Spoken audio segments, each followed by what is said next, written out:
Welcome to Sweet Life Beat Life. We hope this video helps. You start by making sure the game is updated and you have enough storage. This prevents loading errors.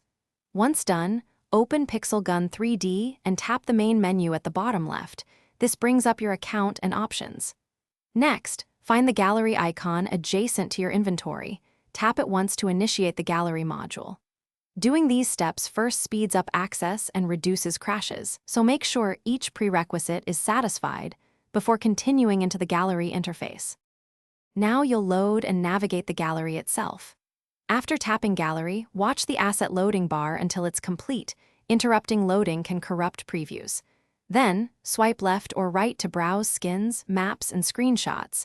Pinch to zoom on images for detail. When you see an item you want, tap it to open the detail view and choose Edit or Equip to apply changes. Move deliberately here, because saving edits immediately updates your profile and prevents duplicate downloads or sync conflicts. Finish by saving any edits and exiting the gallery with the back arrow so settings apply to your profile. If items don't appear right away, force close the app and reopen. A brief reconnect often completes syncs. Make sure your internet is stable. Large resources require a connection. If problems persist, clear the game cache or reinstall Pixel Gun 3D, and before reinstalling, link your account to a social profile so you don't lose progress. That single troubleshooting tip prevents most data loss and resolves stubborn display issues. Thanks for watching. Consider subscribing if we helped you.